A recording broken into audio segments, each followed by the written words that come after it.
Hi, Mom. Happy birthday. 2021년 2월 6일 저녁 8시 30분경 코네티컷주 뉴헤이븐의 이스트록. 여자친구 자이언을 데려다주고 집으로 향하던 케빈의 차로 갑자기 까만 SUV가 들이박는다. 그리고 보험 정보를 주고받기 위해 내린 케빈. 그 순간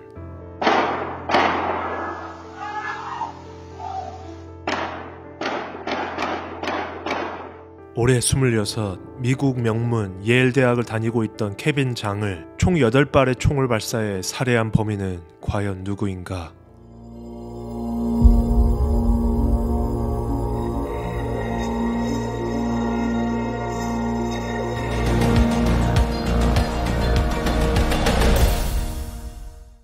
안녕하세요. 충실파의 UPD입니다. 이번 사건은 개인적으로 제작하다 눈시울이 몇 번이나 붉어졌던 사건 중 하나입니다. 사건 중간중간 인물들의 정보들을 보시고 이 사건의 진짜 범인의 동기는 과연 무엇이었을 것 같을지 같이 생각해보면 좋을 것 같습니다. 저는 이 사건의 신뢰성을 위해 미국 CBS의 48 Hours 케빈 장 사건과 케빈 장의 페이스북, 인스타그램, 폭스 61의 뉴스 보도를 참고했습니다. 마지막으로 저희 채널의 비공개 동영상 모두를 시청하실 수 있는 멤버십 프로그램에 많은 참여 부탁드리겠습니다. 그럼 시작합니다.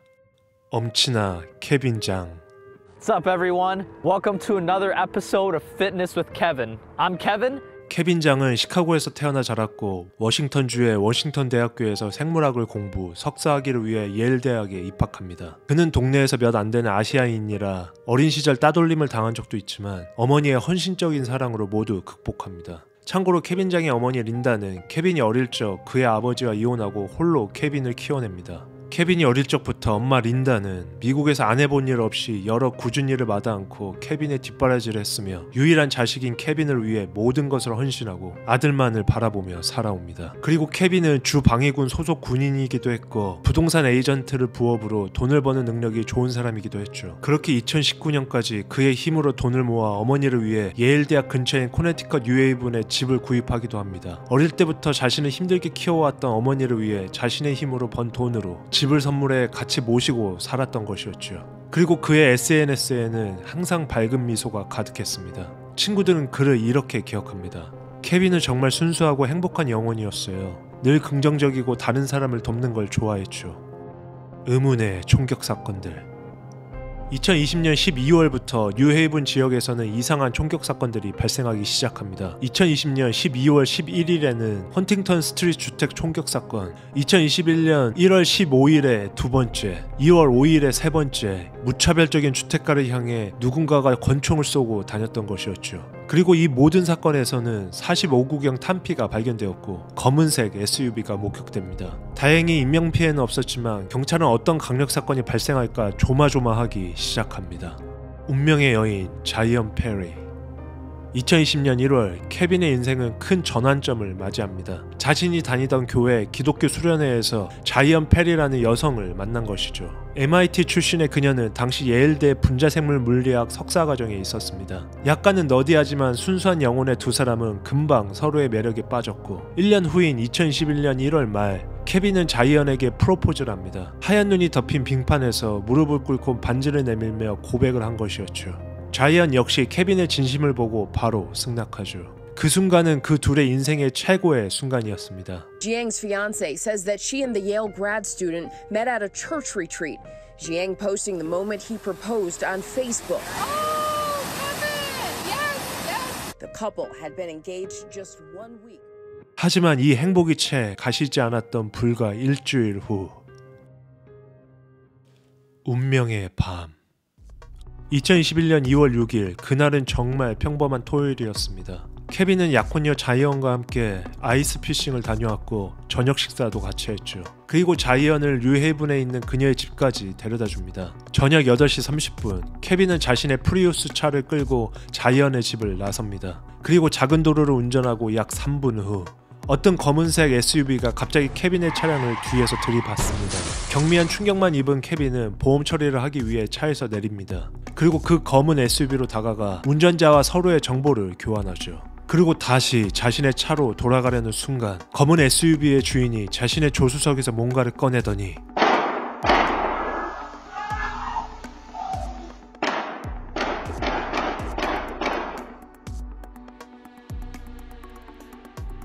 무려 8발의 총알이 케빈을 향해 발사됐습니다. 더 충격적인 건 이미 쓰러진 케빈의 관자놀이에 추가 발포까지 합니다. 한마디로 확인 사살.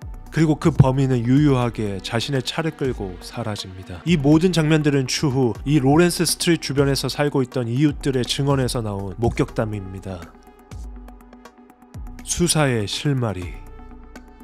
몇 시간 후 사건 현장에 도착한 수사관들은 결정적인 증거를 찾기 위해 노력합니다. 케빈의 시신에는 총 8군데의 총에 맞은 흔적이 발견되었고 머리 관자놀이에는 총열로 인한 동그란 화상 자국도 발견되었죠. 그 말 뜻은 시신의 머리에 총을 가까이 대고 쏘았다는 것. 그리고 현장에서 발견된 건 45구경 탄피 8개. 그리고 그 근방에서 거주하고 있었던 목격자들의 진술. 그런데 경찰은 이 근방에서 이전에 발생했던 4건의 수상한 총격 사건들과 어떤 연관성을 발견하게 됩니다. 그것은 모두 45구경 탄피들이 발견되었다는 점과 4번 모두 검은색 SUV가 목격됐다는 공통점이 있었죠. 하지만 진짜 충격적인 반전은 다음날 아침에 일어납니다. 철도 위의 실수. From the security guard at Simmons Metal Management, I just had somebody drive through my yard here. They didn't know where they were going, so I had them chasing them around the yard, and they just pulled way in the back off the property. It's a black minivan, SUV type of thing.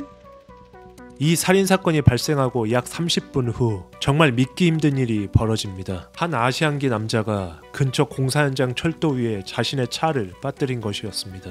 원래 그곳은 아무도 들어올 수 없는 공사장 아니었는데 이 차가 어떻게 된 이유인지 이 공사장 안쪽으로 들어와 길을 잃다 선로길에 차가 빠진 것이었죠. 이 남자의 이름은 판.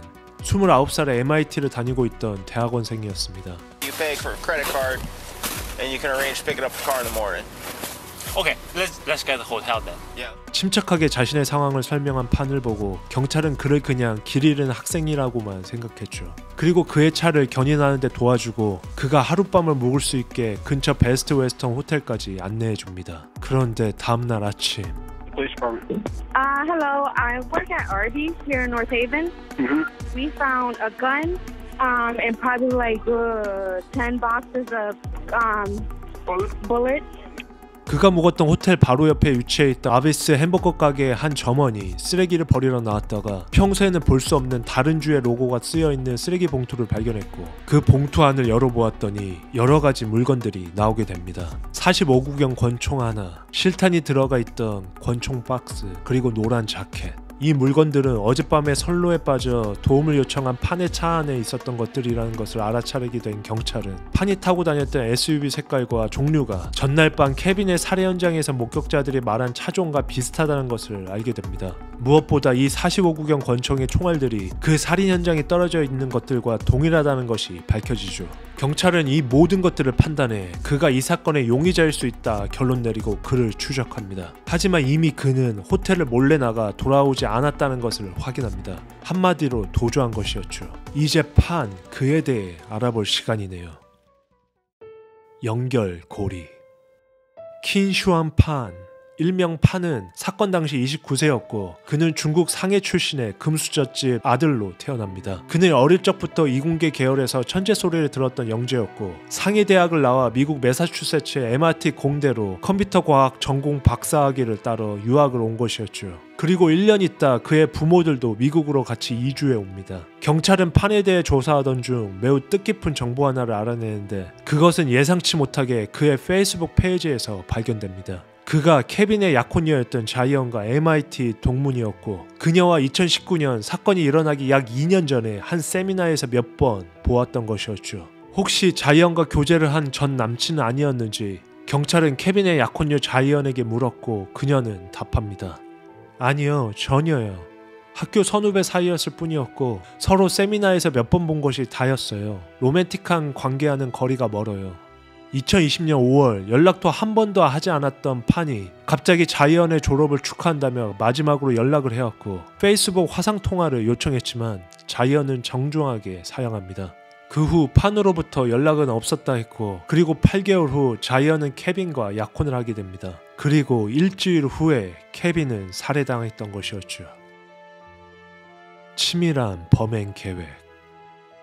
수사관들은 판이 몇 달에 걸쳐 치밀하게 범행을 준비했다는 사실을 알아냅니다. 그는 여러 대의 휴대폰과 약 7개의 다른 유심카드를 준비해 사용했고 몇 달 전에 자신의 SUV 차량을 구매한다고 코네티컷 지역의 중고차 딜러를 방문, 그곳에서 잠시 시승 테스트 좀 해봐도 되냐 물어봅니다. 승낙을 받으면 그는 어김없이 딜러샵 근처의 뉴헤이븐 지역으로 달립니다. 그리고 항상 의문의 총격 사건들이 일어났던 것이었죠. 참고로 그가 살던 매사추세츠에서 코네티컷까지는 차로 약 3시간이 걸리는 거리, 왕복 6시간 정도 되는 거죠. 그럼 왜 그가 무차별적으로 아무 곳에다 총을 쏜 것이었을까요? 4일 동안 뉴헤이븐 동네 중 아무 곳에다가요.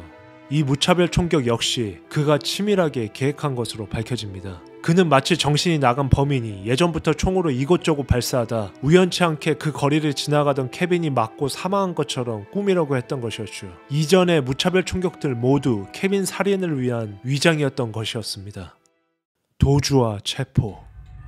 살인 후 판은 부모님의 도움을 받아 도주합니다. 부모님은 그를 위해 거액의 현금을 인출했고 그의 도피를 도왔죠. 부모님은 중국 상하이에 많은 자산을 갖고 있던 사람들이라 아들이 부탁한 약 5만 불의 현금은 너무나 쉬운 것이었죠. 코네티컷주에서 남부 조지아주까지 도주 과정에서 판은 정말 똑똑하게 움직였습니다. 중간에 GPS를 조작했고 약 3대의 핸드폰을 돌려가며 약 7개의 심카드를 사용, 자신을 도와주는 부모님이 경찰에 미행당한다는 것을 알고 꼭 자신을 도우려 조지아주로 내려올 때는 이웃의 다른 중국인 부부와 동행하도록 시키기도 하고요. 하지만 결국 2021년 5월 4일 수사팀은 3개월간의 추적과 판의 부모들이 찍혀있는 모텔 CCTV, 그들이 모텔의 한 관계자의 폰을 빌려 썼을 때 남았던 기록을 추적한 끝에 엘레바마주 몽고메리의 한 대학교 기숙사 건물에서 판을 체포합니다. 그는 코네티컷에서 조지아로, 조지아에서 엘레바마주로 도주한 것이었는데 그가 도주한 거리만을 다 더해보면 쉬지 않고 꼬박 28시간을 가야 하는 거리들이었습니다.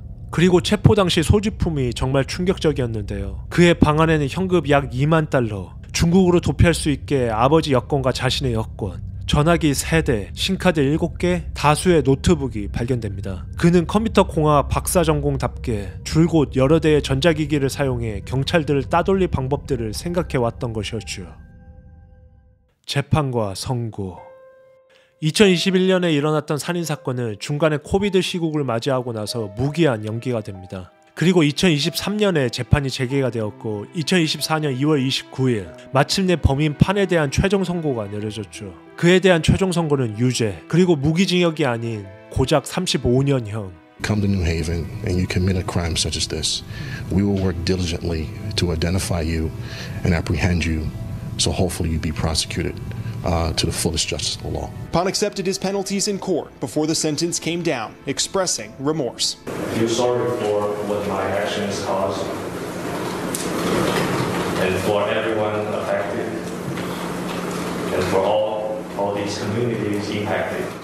사실 이 사건에서 경찰들에 의해 압수된 증거들은 하나같이 판이 부정할 수 없는 것들로 채워져 있었습니다. 케빈의 차 뒷범퍼에 찍힌 판이 타고 다녔던 SUV 차량 번호판 자국, 총기와 실탄에서 발견된 판의 DNA, 그리고 판이 철도에 차가 박혔을 때 쓰고 있었던 비니와 그 차량 기어봉에서 발견된 케빈의 혈흔이 나왔던 것이었죠.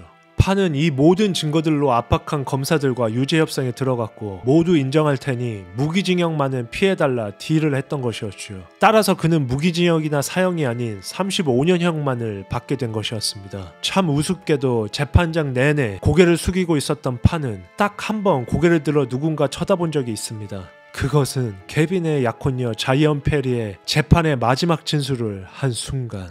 자이언은 말합니다. 판, 당신이 저지른 말도 안 되는 악행에 비하면 당신의 형량은 너무나 가볍습니다. 하지만 하나님께서는 우리 모두에게 자비를 베푸신다는 사실을 인정해야 할 것 같습니다. 그리고 마지막 재판장에서 케빈의 어머니는 눈물로 호소했습니다. 판사님 제발, 35년이라는 형량은 너무 짧습니다. 저는 아들의 미소를 다시는 볼 수 없게 되었습니다. 저는 케빈이 결혼해서 예쁜 아이들을 가질 거라는 꿈이 있었어요. 하지만 그 아름다운 꿈은 산산조각났습니다. 이제 저는 혼자입니다. He's a nice boy. Everybody likes him. Thank you. Thank you all. Hi, Mom. Happy birthday. 그럼 이제부터는 이 사건의 비하인드에 대해서 알아볼 시간이네요. 판에 도피를 도운 그의 부모들은 어떻게 되었을까요? 그리고 자이언 페리와 케빈의 어머니 린다, 그리고 케빈의 친구들은 어떻게 지내고 있을까요? UPD의 비하인드 스토리. 지금부터 나오는 시는 케빈이 자이언 페리에게 프로포즈를 한 후 자신의 페이스북에 그녀에 대한 마음을 시로 적어 게시한 내용입니다. 사랑하는 자이언에게, 나의 사랑 자이언, 그대는 하늘이 내려준 나의 천국. 이 세상이 무너진다 해도 괜찮아. 서로의 마음을 품고 있으니까. 그대는 나를 하나님께 더 가까이 이끌어주고 나를 강하게 만들어줘. 그리고 나의 모든 잘못을 용서해줘. 그대는 내 기도와 간구의 응답. 그대와 함께할 때 나는 사랑받고 존중받으며 평온함을 느껴. 그대가 무엇을 하든 나는 언제나 그대를 온전히 지지할 거야. 하나님께서 우리의 우정과 사랑을 날마다 축복해 주시길. 그리고 나는 언제나 그대 곁에서 한 걸음 그리고 또 한 걸음 함께 할 거야. Alright, let's do some elf muscle-ups.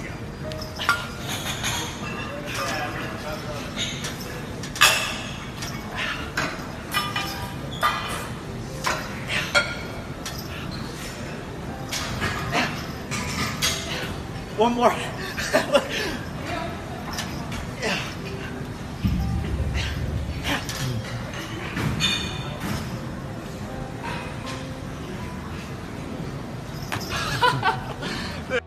판의 도주를 약 한 달 동안 도운 판의 부모는 검찰의 기소까지는 받지 않았습니다. 경찰의 여러 조사들로만 봤다 끝이 났죠.